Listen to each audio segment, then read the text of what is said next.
Hello dear student, welcome back my YouTube channel mission commerce में मैं लोकेश कुमार आपका स्वागत करता हूं। और आज जो हमारा टॉपिक रहेगा वो 12th क्लास का रहेगा, साझेदारी लेखांकन एवं आधारभूत अवधारणाएं। Partnership accounting and basic concept में हम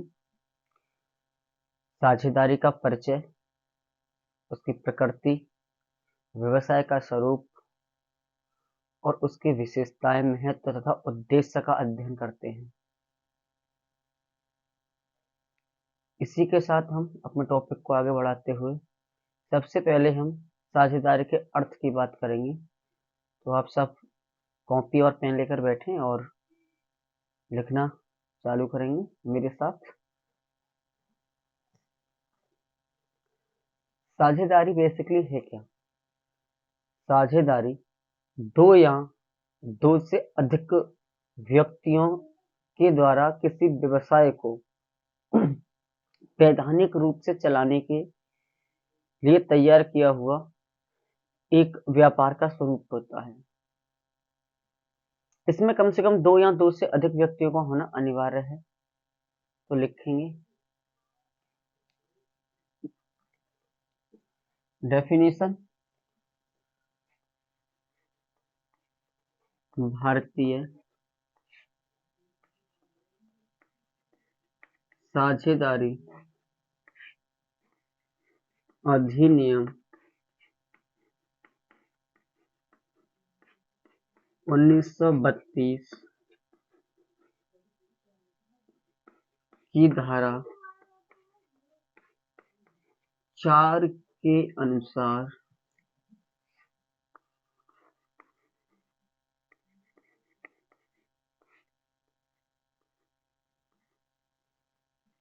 अनुसार दो या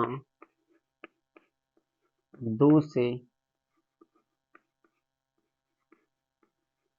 अधिक व्यक्ति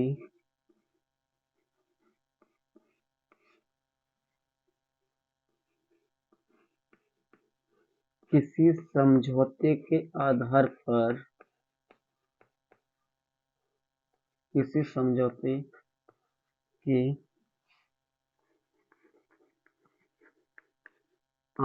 पर कोई व्यवसाय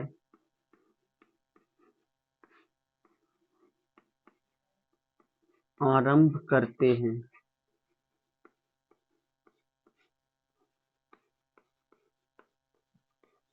साझेदारी कहलाती है।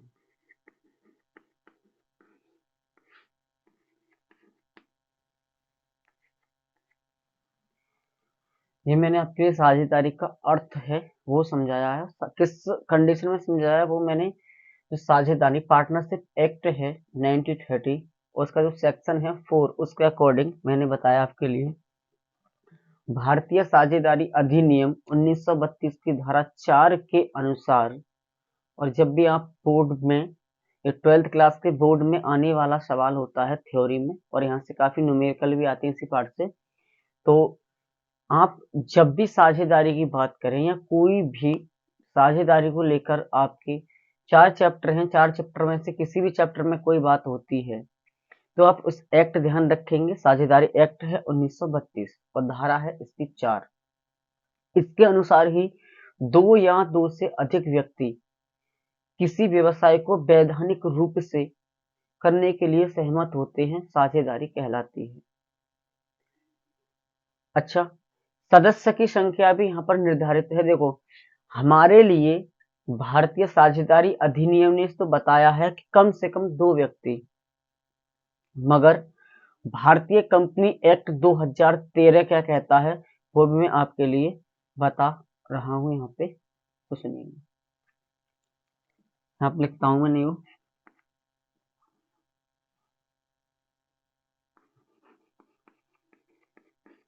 भारतीय कंपनी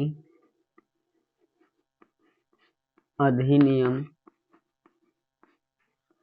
2013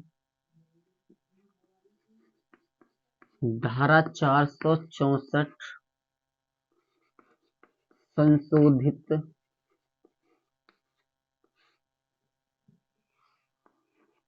2014 परिनियम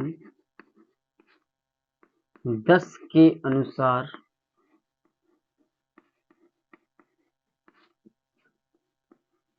सौ से अधिक नहीं होगी, अधिक नहीं होगी,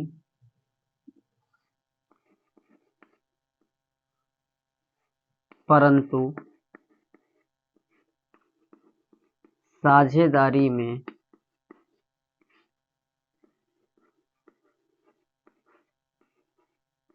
अधिकतम संख्या 50 हो सकती है।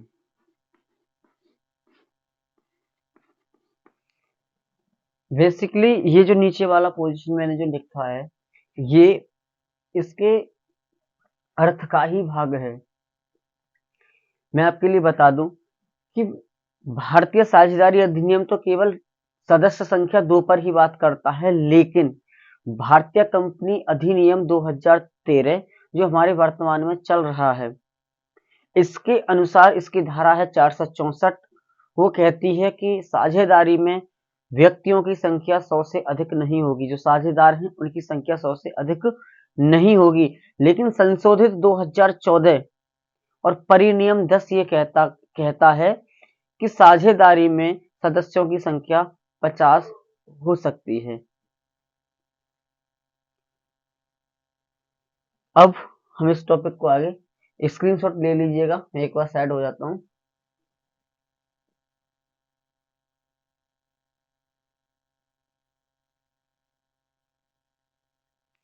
अब हम बात करेंगे साझेदारी की विशेषताओं के बारे में।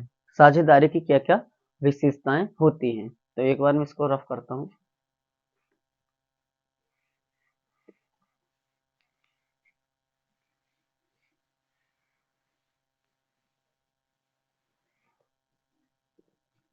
अब बात करेंगे साझेदारी की विशेषताएं। सबसे पहले लगा देता हूं मैं साझेदारी की विशेषताएं या विशेषता।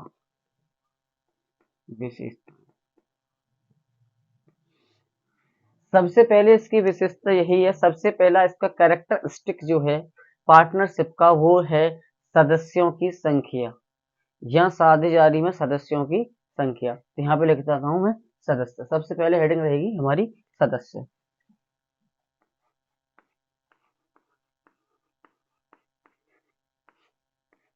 इसकी पहली विशेषता है सदस्य। जैसे कि मैं आपको बता चुका हूं कि भारतीय साझेदारी अधिनियम 1932 की धारा 4 के अनुसार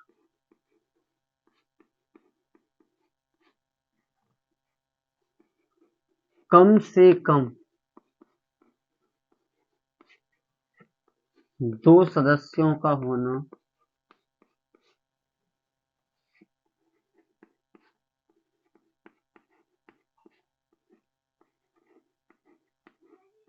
अनिवार्य है। सबसे पहले इसकी कैरेक्टरिस्टिक है सदस्य, और सदस्य में क्या है कि भारतीय साझेदारी अधिनियम 1932 की धारा 4 के अनुसार साझेदारी में कम से कम 2 सदस्यों का होना अनिवार्य है, क्योंकि सिंगल एक ही व्यक्ति साझेदारी नहीं कर सकता।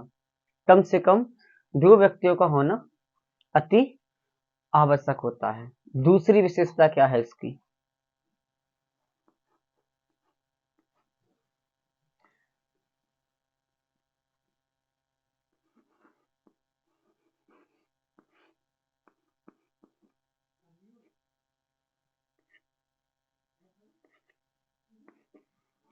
दूसरी विशेषता होती है इसकी पूंजी। पूंजी में क्या होता है इसकी में, पूंजी होती है एक व्यक्ति के पास ज्ञान है, दूसरे के पास पूंजी है, अब ये दोनों व्यक्ति मिलकर एक साझेदारी का गठन कर सकते हैं। यही जो मैंने पॉइंट लिखा है, यही पॉइंट क्या है हमारा, इसके महत्व या उद्देश्य में भी जाता है। चार उद्देश्य और महत्व में ये बहुत अच्छी कड़ी है। मैं यहाँ पे इसको भी लिखूंगा और इसके बाद में और पॉइंट है वो भी लिखना चालू करेंगे। लिखेंगे मानव एक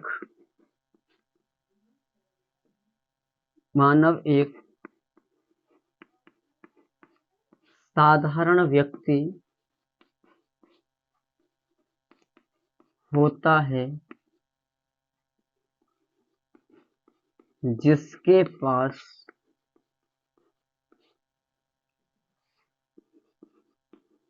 सभी प्रकार की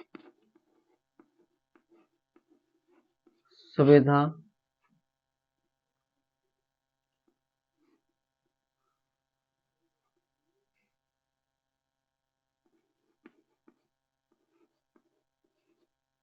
और एक आनंद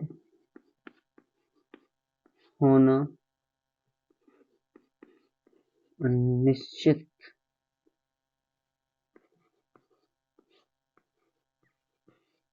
नहीं है, इसलिए हमें पूंजी की आवश्यकता इसमें पड़ती है। और थर्ड इसका पॉइंट होता है समझौता या अनुबंध। इसे कराते नहीं लेकिन ये मैंने आपके लिए कराया है, इसकी शॉर्ट ले लीजिएगा, फिर इसको मैं हटा के दोबारा से लिखता हूँ।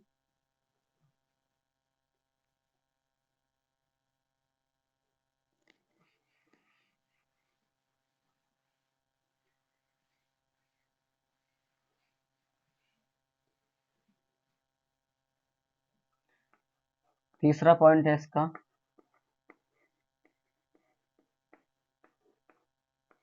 समझौता ऑब्लिक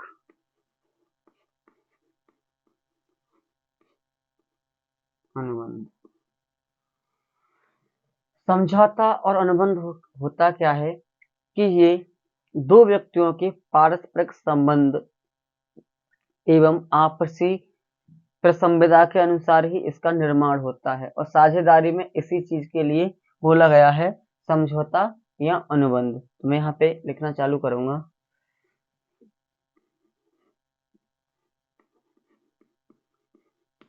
साझेदारी में दो या दो से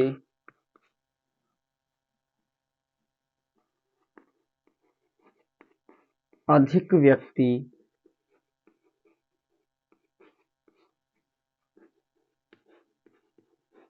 किसी व्यवसाय चलाने हेतु आपसी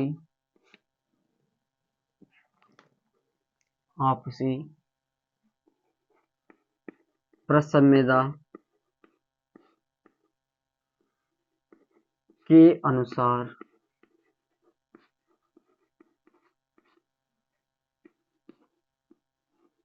समझौता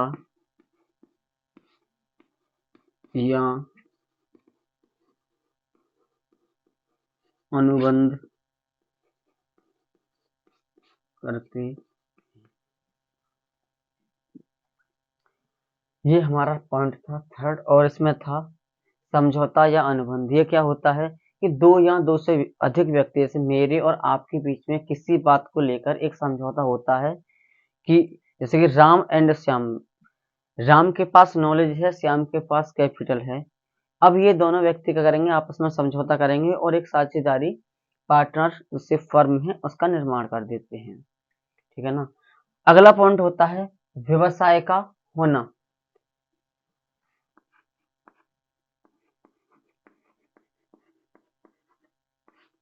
व्यवसाय का वेरी इंपॉर्टेंट पॉइंट है, आप इस पॉइंट को विशेष तरीका से सुने। मैं थोड़ा एक्सप्लेनेशन करूंगा, इसके बाद में इसकी मैं रीडिंग करता हूँ। लिखा हुआ है पॉइंट, व्यवसाय का होना।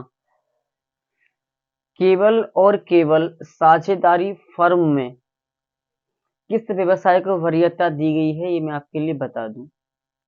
जिन व्यवसाय में लाभ कमाने का उद्देश्य होगा वो साझेदारी फर्म का अंडरटेक आएंगे, परंतु ऐसी कंपनी या ऐसी संस्था जो भारतीय कंपनी अधिनियम 2013 की धारा 8 के अनुसार धर्मार्थ कंपनियां हैं, एनपीओ हैं या एनजीओ हैं, उनको हम यहाँ पर शामिल नहीं करते हैं। जैसे 2 या 2 से अधिक व्यक्ति मिलकर एक वृद्ध आश्रम खोल लें, वो साझेदारी नहीं मानी जाएगी। साझेदारी तभी मानी जाएगी जब उसमें लाभ कमाने का उद्देश्य होगा। तो व्यवसाय का होना लिखेंगे हम।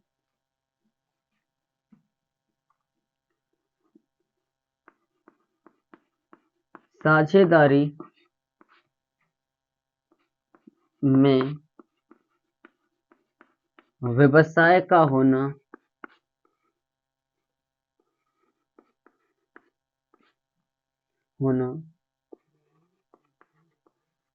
आवश्यक होता है, लेकिन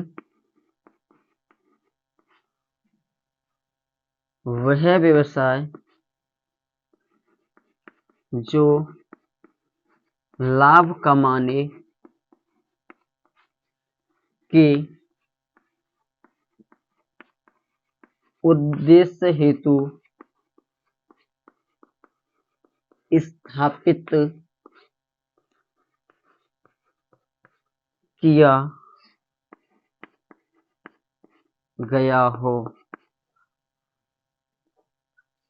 ध्यान से सुनेंगे मेरी बात के लिए, मैंने क्या बोला। व्यवसाय किस प्रकार का हो ये हमें मालूम होना चाहिए। इसमें सीधी सीधी बात है, व्यवसाय का होना, व्यवसाय के होने से मेरा तात्पर्य यही है कि वह व्यवसाय जो लाभ कमाने के उद्देश्य से स्थापित किया गया हो और भारतीय साझेदारी अधिनियम 1932 की सभी मानकों को पूरा करता हो। ऐसा नहीं होना चाहिए कि यदि कोई भारतीय कंपनी अधिनियम 2013 8 के अंडरटेक जो धर्मार्थ कंपनियां हैं, एनपीओ या एनजीओ तरह की, उन कंपनियों जैसे उनको हम साझेदारी फर्म नहीं मान सकते, क्योंकि वहां पर लाभ कमाने का उद्देश्य नहीं है। मैं पहले बता चुका हूं, हम और आप मिलकर किसी भी प्रकार का एक धर्मार्थ कार्य करते हैं, वृद्धाश्रम खोलते हैं या अनाथालय खोलते हैं, उनके लिए यह कार्य नहीं करेगा। साझेदारी के लिए वैध जब ही माना जाएगा जब उसमें 2 या 2 से अधिक व्यक्तियों का समायोजन हो।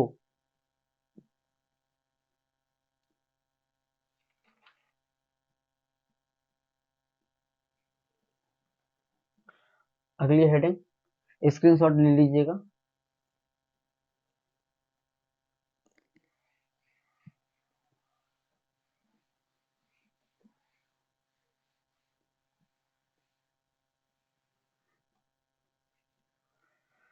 मुष्ट है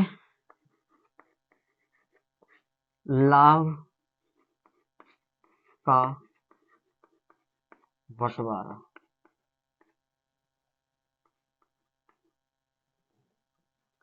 लाभ का बंटवारा, मैं लाभ के बंटवारे के बारे में आपके लिए पहले ही एक अवगत करा दूं कि जहां पर साझेदारी संलेख का निर्माण रहा होगा वहां पर साझेदारी संलेख के अनुसार वितरण होता है। जहां साझेदारी संलेख नहीं है वहां समान अनुपात में वितरण होगा या उनके आपसी प्रासंगिक संबंध के अनुसार इसका बंटवारा होता है, मगर मोस्टली हम साझेदारी संलेख के अनुसार ही इसको मानते हैं। तो लिखेंगे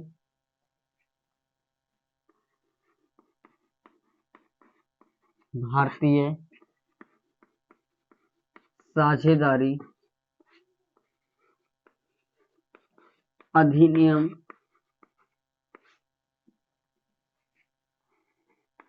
के अनुसार बनाए गए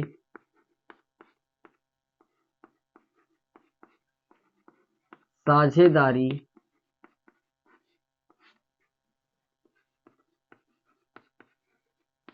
संलेख के अनुसार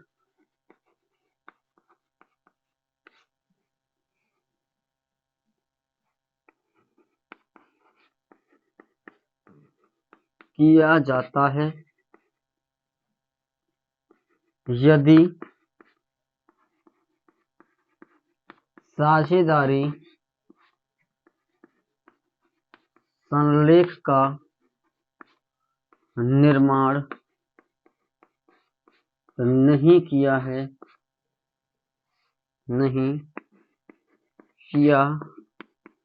गया है तो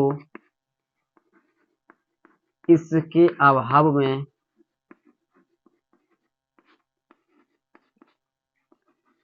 लाभ का बंटवारा